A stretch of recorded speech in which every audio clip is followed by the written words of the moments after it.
キャリアを潰す会社の特徴的な感じからすると、はい、それはあんま関係ないんじゃないかなって思いますよね。なんで業務の時間だけしか成長の機会がないのかって話なんですよ。はい、転職する時とかにそう見られてしまう、ことがありますよね。こんにちは。このチャンネルでは今の時代に通用する組織づくりや育成術など役に立つ内容を話しています。ぜひチャンネル登録をよろしくお願いいたします。はい、森社長、今日もお願いします。お願いします。今日がですね、僕今の会社に入社してもう5年目なんですけど、特に役職とかはまだついてなくて、ただちょっと今の会社でちょっと思ってるのが、自分の成長とかキャリア形成とかを阻害されてるなって感じることが結構最近あって、それって多分その会社の特徴とか仕組みとかだと思うんですけど、そういった自分のキャリアにおいて悪影響を生じる会社の特徴とかをちょっと僕なりに考えてきたんで、森社長にそれの答え合わせじゃないけどアンサーをちょっといただきたいなと思ってるんですね。僕が考えてきたのをまず伝えさせてください。まず一つ目がですね、成長機会が与えられない環境に自分今いるなと思ってて、それってでも自分のキャリアにおいては結構マイナスっていうか阻害だよねって感じてるんですけど、これはどう思いますか？なんかイメージができないんですけど、成長機会が与えられない環境ってどういうことを言ってるのかちょっとわからないのと、はい、じゃあ仮に成長機会が与えられてるとしたら、どういうことなのかなと。いつも同じ仕事ばかり振られるんですよ。だから新しいスキルを学ぶ機会がないなって感じてて、これだと僕自身も市場価値が上がらないんで、キャリアが停滞しちゃうなって感じてるんですね。逆にいつも新しいことばかりやる仕事って何かあるんですかね？そんなない気がしますけどね。僕は少なからず思いつかない。確かにそう言われるとそうかもしれないですが、毎日同じことのルーティンだなって思う時が多々あって。大体の人そうじゃないですか。確かにそうか。根本論ですけど、例えばですよ、うちの会社でもやっぱ同じことを言う人もいるわけですよ。毎日引っ越しをやっていて、繰り返していて、お客さんも違うじゃん毎回、行くとこ違うじゃん毎回、でもあなたにとっては引っ越したから一緒なんだ。そういう意味では理解できるかもしれないけど、でもそれ言ったら全部一緒じゃないっつって、全部の仕事一緒じゃんっつって、毎日コンサルの仕事してます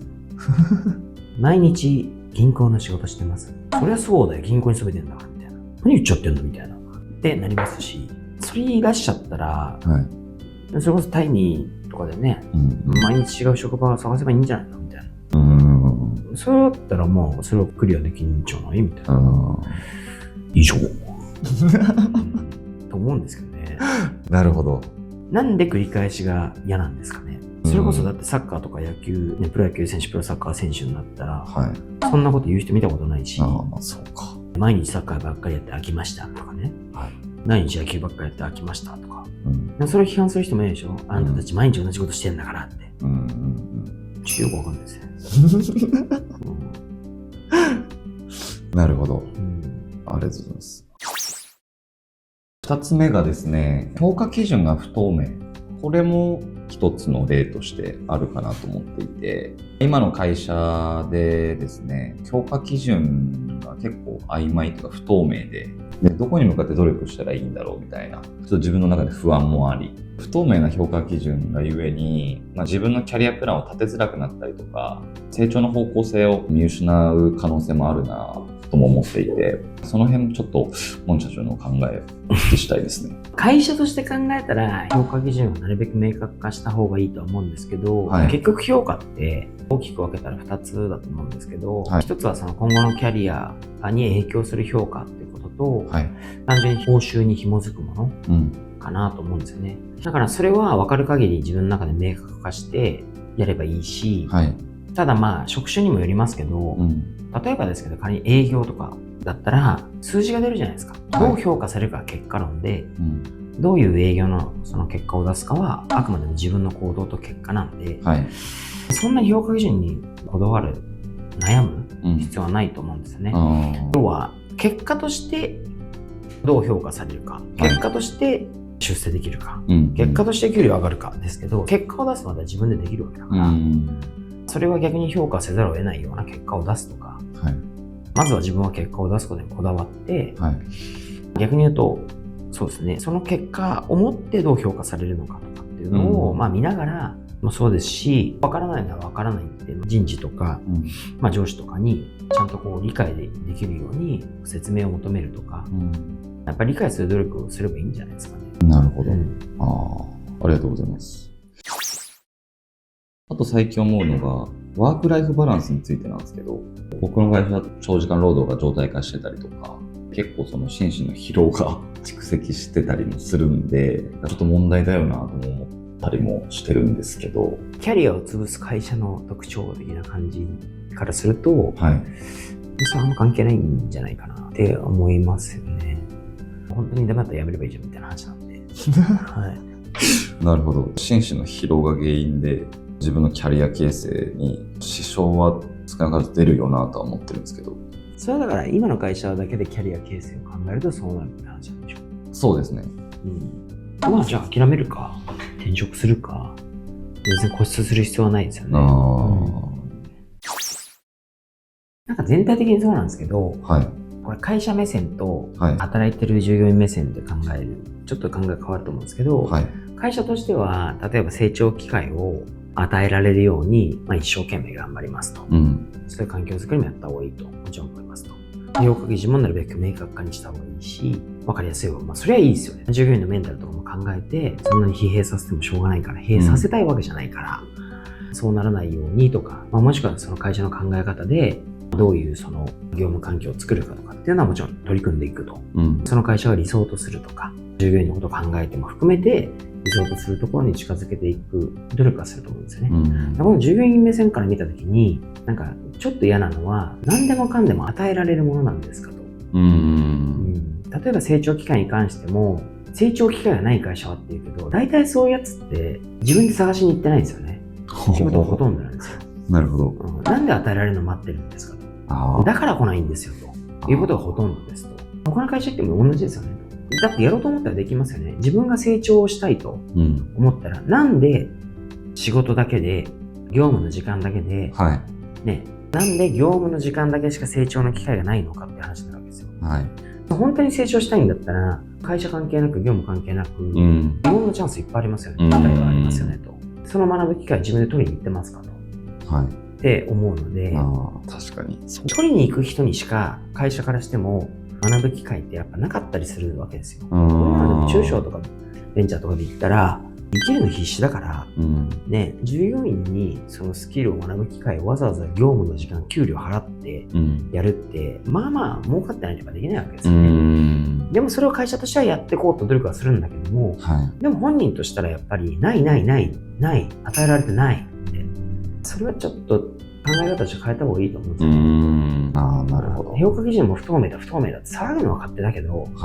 その前にあなたやるべきことやって、まず結果出してから言った方がいいんじゃないなと思いますよね。評価基準は本来会社の意思表示だとも思うので、とにかくその嘆いてもしょうがないし、評価されるようにじゃあ何をしたらいいんだろうってやっぱ考えて行動するっていうこととか、聞きに行くとか、それもだから与えられるばっかりじゃなくて、自分からこう確認しに行く、聞きに行く、みたいなこともすごい必要だし、ワークライフバランスとかって言うけれども、バランスがいいのがじゃあいいのか悪いのがいいのかとか、それもケースバイケースだし、人にもよると思うんで、全部その要は会社から与えられるもの、会社が用意するもの、会社がっていうのは、その考え方自体をちょっと変えないと全部結局は改善されないんじゃないかなと思いますね。そういうことですね。すみません、ちょっと胸が痛いです。ちょっと違う視点から切り込んでいただきたいんですけど、モンジ社長が思うキャリアを潰してしまうような会社の特徴というか、どうお考えですか？原則はやっぱり個人、だと思うんですけど、強いて言うならば、僕は結構行き過ぎた歩合給とかすごく嫌で、僕も一瞬経験があるし、いろんな状況も全部知って思うことがあるんですけど、お金稼ぎたいと思った時に、営業で歩合給でさらに言うと、すごい歩合率が高くて、結果すげえ稼げますみたいなのはちょっと気をつけた方がいいと思いますね。要は結構訪問販売系とか、緊急サービス系とか、最近で言うと例えば、鍵のねレスキューみたいな、鍵なくしちゃって開けなきゃいけないとか、例えば労働サービス、緊急時、ネット探しておくときにぼったくり業者がいいですよ。ああいうのはもう要は緊急で人の弱みにつけ込んでて、僕からするとまっとうにやってるところも一部あるのに、すごい悪いことしてるところも一部あって、ああいうところの営業形態とか求人募集見るとすぐ分かるんですけど、自分がお客様から金取った分だけ、自分に具合が高くするんですよ。例えば取った金額の何パー自分に入りますとか。なるほど。そういう系に行っちゃうと、要はいいものを売るとか、必要だからニーズがあって売るとかじゃなくて、ニーズはあるんだけど、自分の給与のために物を売るっていう行為になるわけですよね。なるほど。ぼったくりとかそういうのだと。それに慣れすぎちゃうと、要はとにかく感覚くるんですよ。ユーザーがなんかもう金に見えるとかね。うまく言うことで自分の給料がアップするから、人に嘘をつくこととか都合よく言うことが抵抗なくなったりとか、変に逆にそれで高い給料を稼げちゃうと、生活レベルを落とせないんで、まともな職に移れない。なるほど。こういうのは結果キャリア潰しますよね。だってそれしかできなくなっちゃうから。確かに。営業のフルコミッションでそう一回稼いじゃったら、営業のフルコミッションの仕事以外バカバカしくなるんですよ。そんなしか金もらえないのみたいな。歩合じゃないと今度意味がわかんないってなって頑張れませんとかって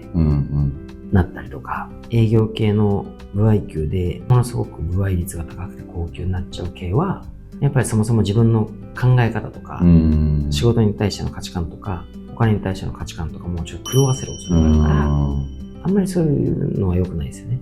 とにかく僕的には自分の給与を稼ぐために売りたくないものを売る。買う可能性があるものはいいですよ。でも絶対に本来だったらこうやって鍵の緊急時に行って、じゃあ2万円とかで済むものを、人によって10万円だとかっつって、8万円だとかっつって、でそのプラスで売ったお金の何パーセントが自分に入るみたいな感じになってるわけですね。金稼ぐためだけだったらそれはすごいビジネスモデルかもしれないけど、僕からしたらビジネスでも何でもないし、単純なね、要は情報弱者からお金を巻き上げるってことだから、そういうことあんまりやりすぎると本当にだから良くない。自分がじゃあそれで買うんですかと。じゃあ買わないよねと。絶対思うと思うんですよ。だって本当の値段知ってるから。仮にそれに利益乗っけたとしても適正な金額これぐらいでしょってやっぱ思うし、自分で買わないものを人に売るんですよ。そうですよね。こういうことに慣れちゃう、この感性がやっぱダメですよね。確かに。だからこういうのは気をつけた方がいいですよね。そういう会社やめた方がいいと思う。なるほど。あとはやっぱり色がついちゃう会社は気をつけた方がいいと思うんですよね。色がついちゃう会社。こういう会社で働いてたってことは、この会社で働いてたってことはこういう感じなんでしょうみたいな。やっぱりいくつかあるんですよ。業種とか会社とか。なんか想像できます。それは究極論は関係ないんだけれども、転職するときとかにそう見られてしまうことがありますよね。確かに。例えばさっき言ったじゃあ訪問販売系のちょっとだいぶグレーな、だいぶぼったくりの会社としたら、それを履歴書に書くとしたら、そういう会社で働いてたってことは営業できるかもしれないけど、ちょっと価値観的に合うのか合わないのかみたいに見られちゃう。こういう会社で働いたってことはこうなんでしょうみたいな。やっぱりどうしても結構今まで働いた会社ってどうしても転職時は結構見られる。どんなところで働いてきたのかっていうのは結構見られるじゃないですか。でそこでやっぱ色がついちゃう会社とか職種とかっていうのがあった時には、そういうふうに見られちゃうリスクはあるってことですよ。なるほど。ただキャリアを潰すっていう意味ではどういうキャリアを築きたいかにもよりますけど、基本は会社のせいにはあんまりできないですよね。的確なご回答ありがとうございます。ちょっと僕の前述でお話ししたところはちょっと一旦全否定いただいたんで、僕なりにまた考え直してみます。いろいろとキャリアを潰す会社とかって言うけど、僕的にはもうそういう思考やめた方がいいよと。自分のためにならないと思いますよと。全部会社のせい、全部会社にない、全部会社が悪いってなっちゃったら、自分が成長する確率が減っちゃうと思うので、そもそもの前提で考え方としては、そう思うなら思うなりに自分としてできることを最大限にやりましょうという話だし、本当にそう思うんだったらやめて転職しちゃえよと思うので、だからそういうふうに考えてやっぱりこう前向きに前に進めるように選択をしていった方が、考え方の選択もそうだし、行動の選択もそうだし、やっていった方がいいっていうのがもう本当に一番言いたいことですよね。強いて言うならば、お金だけ見て、高部合、高級みたいなのはちょっと怪しい仕事も多いので、自分の仕事への価値観とか、お金の価値観もちょっとあんまりよろしくない方に変えちゃうことがあるリスクがあるので、そういうところはあんまり遠慮した方がいいんじゃないかなと。それしかできなくなっちゃうんで。的確なアドバイスありがとうございます。皆様からいただくいいねやコメントはいつも見ておりまして励みになります。この動画を気に入った方はぜひいいねやコメントをお願いします。